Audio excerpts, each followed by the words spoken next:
In Lambeau Field, we send out Hoge, we just get victories. That's what happens, buddy. You called it in the pregame show, Adam Hoge. When you go on the road, good things happen. You know, and Greg's trying to doubt me. He doesn't understand how much control I have over these situations. Like last year, he's getting mad at me when they're up by 2 touchdowns and I'm telling them they're going to blow the game. I know what's going to happen, and you just need to accept. Look at this shot I set up here at Lambeau. It's even better than I thought, too. You know, if you're going to come in here and get a victory, you gotta I think it's perfectly okay to rub it in, even though they lost 11 in a row to this team. I don't care. Rub it in. Well, congratulations, Adam. You will be on the road for 18 games next season, and we are excited for you to get us an undefeated 18? season. Wait, that means they're making the playoffs?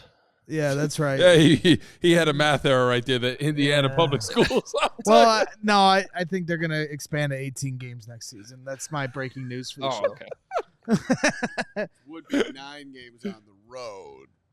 Just the road as far as away from here. Away from here. Yes. Okay, I got it. Yes. All right, I'm with you. Yeah, I'm with you, Hoge, I got a question for you. So, what was your biggest takeaway from this game? Was it the end of the game situation, how they handled that sequence of, getting that first down, clocking it, getting the field goal? Like, what was the biggest takeaway for you? Yeah, well, look, in terms of what matters the most, I think Caleb to have that moment. There's a couple moments on that drive where it starts with him getting horse collared, where it's like, oh no, he's holding on to it again too long. Is he gonna? And then it's like, oh no, did he just get sacked? Oh, he took a horse collar. Okay. And then later, he almost gets sacked in a situation where that's pretty much the game if he goes down there, but he's just barely able to get rid of the ball at the last second. So then the Bears reset, and if Matt Eberflus was going to have an argument to not call timeout like he did earlier in the season in some of those situations, like in Washington, perhaps that's it, because Matt LaFleur calls timeout, and it kind of let the Bears reset and talk things over. Now, right before that timeout, Caleb had DJ Moore lined up one-on-one, and he was going to go vertical. So maybe if they don't call timeout, Caleb puts that up, and they connect for a touchdown, and that's it. However, how most of the season has gone on those deep balls, I don't know if that necessarily would have been the case. So they get the timeout and they talk it over. In the huddle, Caleb told us that, whatever the play was, he said, hey, DJ, if they give you that same coverage, if they press you up, go vertical again. And if not, and they take outside leverage instead, then you run a glance route, basically like the deeper slant that he ran. They hit it. And everybody was, set up and ready to go and clock it with plenty of time. So you got to give the Bears a lot of credit for how they handled that in that situation. And I think it's a big moment for Caleb Williams and DJ Moore to carry into the offseason. I was asking, I know there was some doubt during the week, even when we were talking to Cole Kmet earlier in the week about, what you could really carry into the offseason if you win this game. And I do think there are limitations, but I think moments like that and just knowing that you are capable of beating Green Bay, even if it was with the backup quarterback, whatever. I still think that moments like that do matter. And so that was great. And then for Cairo too, I don't know if you guys had a chance to play Cairo or not, but I managed to get in there for that press conference, and he was like pretty emotional because they still feel like they should have won that game against the Packers earlier in the season. They still don't agree with how the Packers blocked that field goal. They felt like it was illegal. And he said that he prayed for this exact moment. And so when he stepped up, he was thinking about it all week. And when he had that moment, there was no doubt in his mind he was going to make it, and he drilled it. So, and talking to Scott Daly, too, the long snapper, who had a hell of a week, he had a baby on Thursday. And then so there's just good vibes overall, right, with going in the offseason with this win in what was otherwise an absolutely horrendous season. I'm looking at you, Gregory. Did you hear what he just said? The football gods are on the Bears side. The football gods came around to us today. Cairo praying on it. They were wrong. Crazy game. Somehow got in position. Executed in the final minute. Made the huge play. DJ and Caleb on the same page, and it happened. Right. And I'm going to have Emma, our social girl, she does a great job. I'm going to have her make a video of in Shawshank Redemption where the Bears are crawling through the tunnel of 2024 shit to make it out the other side as the rain is pouring down here in 2025 and freedom at last. The Bears finally win. It is. It's a little. And I'm going to be on the beach in Mexico to celebrate. Is how that's gonna all end. Hey, can we talk about the awesome? Because you guys know how. I spent the whole first quarter just jacked up about the fake punt return. We knew right when it happened that your entire hit today would be about special team. The special team. So yes, you could tee up. I know you've talked to everybody about it. Whoever you want to hear from, they're all queued up. However you want to do this. He called Dave Tobe during the game. Oh, you remember that 2011? That same play. It looked a lot familiar. Hey, I saw J-Mac in the locker room, and first of all, he knows what's up. He gave me credit for the victory, unlike Greg. That's the first thing he said to me. And he was like, special teams. It was huge. In all seriousness, I had a chance to talk to Josh Blackwell, who lined up, as a corner on that play, runs straight backwards, catches it over his shoulder. That's not an easy catch. And then was able to house it from there 94 yards. Had a chance to talk to him about all of it one-on-one after the game in the locker room. Here's that conversation. No worries. Can you explain how you got to catch that is going backwards? Yeah. The position you were in playing corner? I knew it was going to be a hanger, so I could run back and get it. But it was still kind of over my shoulder. It's a difficult catch to make, but I knew, if DJ sold it good enough, I have time. Even if I did drop it, it's I would still have time. But, just catch it, you know what I mean? Just to time it up right. I caught it, looked up, and it was just the punter and, 6 of my guys. So. Yeah, when you turn around with the ball, is that a moment where you're just like, oh, man, this worked? Oh, it worked, yeah. Immediately. I kind of knew it was going to work. Once we had watched film, we kind of knew he likes the tendencies. I'll say that. We know he has tendencies. So when he kicked it to the right and the gunner went left, I was like, oh, it's perfect. It's going to work. The Bears tried this against the Packers 12 years ago. Didn't go Giants. Yeah, Johnny Knox. Yeah, we watched it. We watched Johnny Knox. We watched Richard Sherman when they was in St. Louis, when they were still the Rams. It was in St. Louis. So we watched a couple of opportunities of it. So, yeah, pretty cool. And obviously, they got to kick it the right way for it to work. Exactly. Once you know that ball's kind of going where you guys expected, you got to be feeling pretty good. Yeah, for sure. It was just at that point, it was just catch it and run. But I was gassed. I was tired, to say the least. Yeah. Too tired to celebrate? Oh yeah. You saw me just lay on the ground, so it's pretty cool though. Thanks, man. Yeah, thanks. Yeah, and guys, I had a chance to talk to Jack Sanborn too, who was one of the lead blockers on the play and had nobody to block because of how well the Bears executed it. And he was just like, they pointed out, both of them, you're scouting for that look in that you need the ball to go the right way or it doesn't work. So if they just randomly decide to kick it to the left, it's just like, okay, Blackwell's probably, you're either letting that one just bounce in the end zone or he fair catches it. I don't even know if he can do that at that point because he's running backwards. So you really need it to go the right way, but they scouted it well. They drew it up well. And there was only 2 guys that really were not faked out at all. One of them was the punter. So credit to Amen Agbang-Bamiga and Dominique Robinson, because they were the 2 guys that ended up getting the key blocks that were needed on that play. But otherwise, you had Devarius Moore and Jack Sanborn, who were supposed to be kind of the lead blockers, and they had nobody to block. They just went basically down the field and celebrated for 94 yards with Josh Blackwell, which was really cool. Yeah, it really, from an execution, just talent-wise, the Bears are just still far away from the Packers. But it does feel like the Bears somehow won the coaching battle today. The Packers coaches did not, even Matt LaFleur and everybody across the board, and their situation at the end to let the Bears get in position for that field goal, and then, of course, the punt return. It was a bad day for Packers coaching. Yeah, I agree. I think, Thomas Brown finished this off with a pretty good game. Now, I know the decision to go for 2 was talked about a lot. You guys might have to help me out on that one because I wasn't in Thomas Brown's press conference, so I don't know what he said. But my view of that whole thing was, they had a 2-point play that they liked. Rome gets held on it, so it doesn't work. They at least get the penalty. And, at that point, it's you kick the extra point, you're up 8. So it's like, well, do you trust yourself more to hit the 2-point conversion, or do you trust your defense more to defend a 2-point conversion?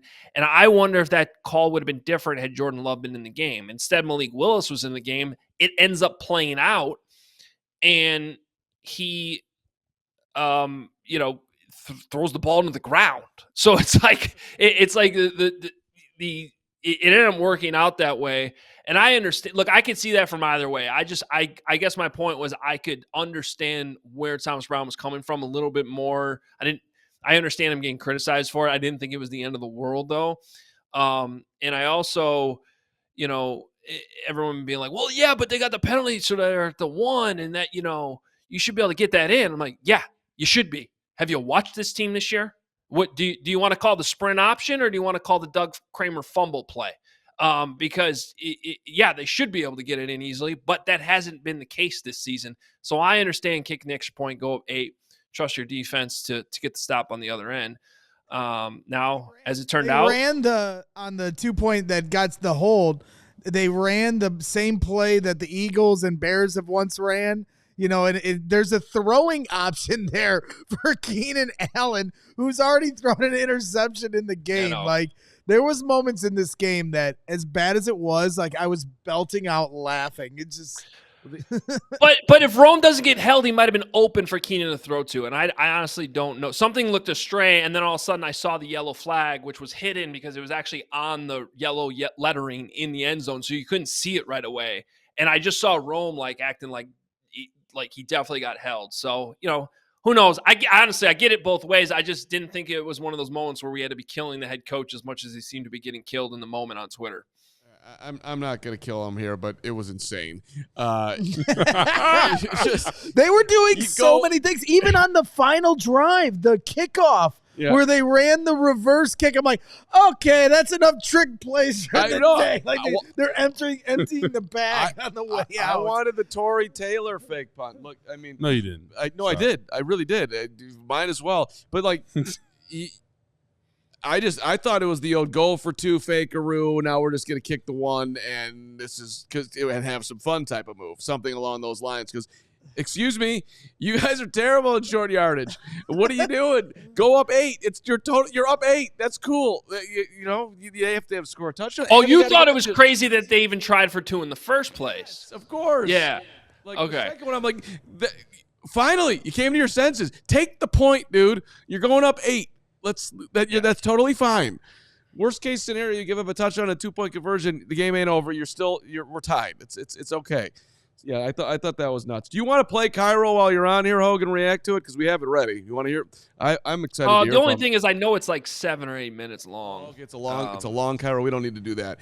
All right. Well, What else? What else stuck out from the locker room? I know you talked to Komet, who got his first win against the Packers, and Cole had a sweet leap. I don't know if you got a chance to watch the replay of it, but when that ball went through, Komet looked like Air Komet with how happy he was for the victory. So wherever you want to go in that locker room, I'm interested.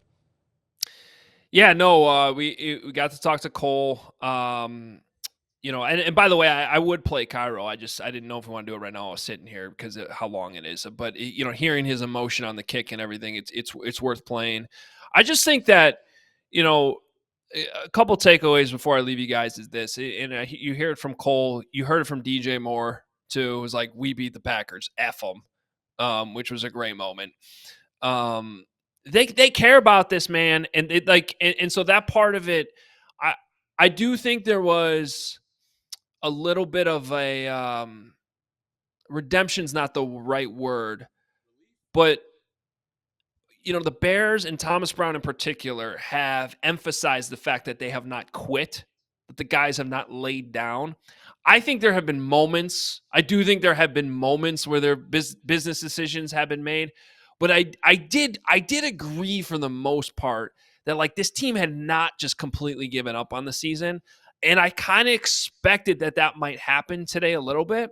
And so I guess if nothing else, credit to them, because on a day where it was freezing cold here, really it was just one of those bitterly cold Green Bay games that only come along I think I've only experienced 2, maybe 3 of these being up here.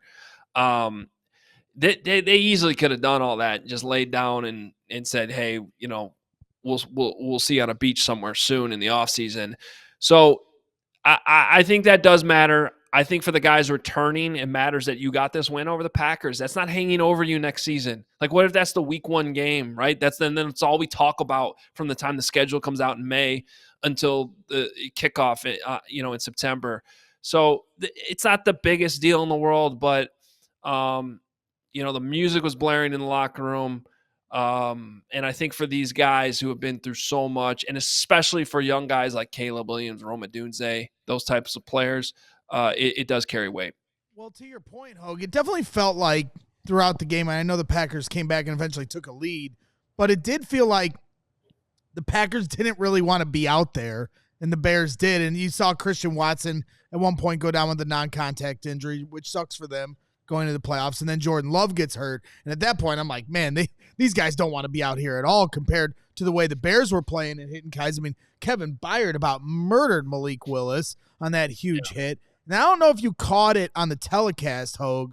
I don't know if you guys had TV monitors in the press box, but at one point after a sack, the Bears players were one of the players was holding up a card that said finish. And apparently that was the team mantra of the game. And I don't know if you got any insight from the locker room, if those were like handed out by Thomas Brown or the story behind the card.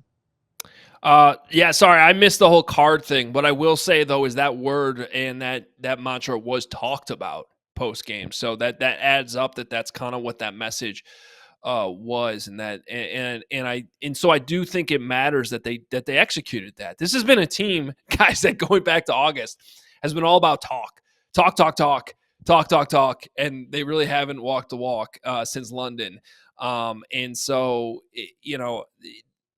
again, if that's what they were preaching all this week, and they came out and they did finish the way they did, and again, also, like, we all know how the end of those games go. It's why when we were all together in the CHGO studios the first time around, I was like, this is getting blocked. This field goal's not going to go in. And obviously I didn't know that, but it's just like, what else could go wrong against the Packers, right?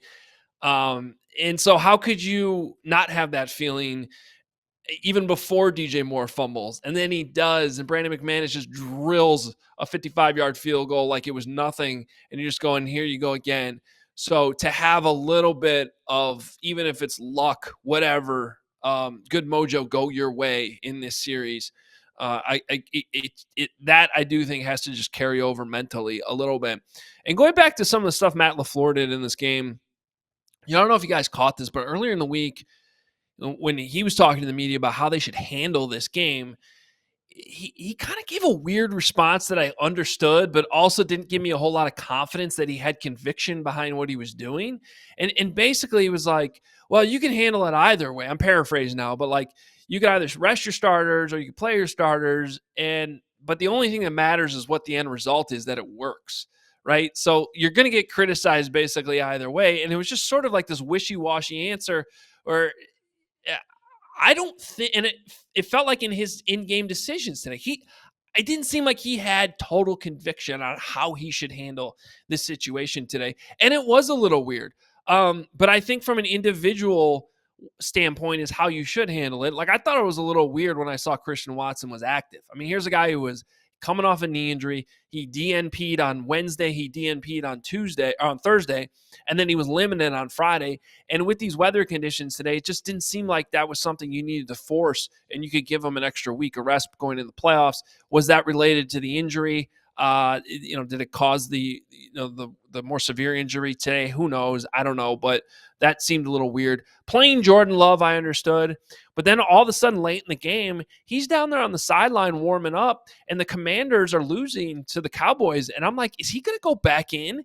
And he ended up not going back in, but it just didn't seem like there's a whole lot of conviction on the Packers side on how to handle the situation today. Now they got to go to Philly next week, and they're going to be down Christian Watson. Well, I'm just sitting here. digesting as you're talking, Hoge, the fact that we could have cost ourselves a good amount of draft position here. I just want on the record here. We're down to 10 because the Saints. Could we help me out? I don't know what the other results were. How far up could they have moved had they lost? So the Jets are beating the Dolphins right now. It's early, but that would be 5 wins for the Jets. What's the score? I'm stretching a little bit. 7-6 in the second quarter. Still early. Raiders are up on the Chargers 10-9. That'd be their 5th win. Do we have since the Patriots beat us, would we have had no? Okay, 100% no. Okay, fine. Just the Panthers. Just the Panthers who won. So that, we would have been at least so 8. So right now, just the Panthers. Right now, it's only 2, but we could have been up to 6. 10-6. And I know that's a big difference, man. It's a big. I don't have as big a problem with it, 8-10. But if it ends up, they could have been at 6. I mean, it is what it is. We can't control what we rooted for, preferred. But at the same time, when draft time comes around and Abdul Carter, Mason Graham, you know what I mean? Will Campbell, the left tackle.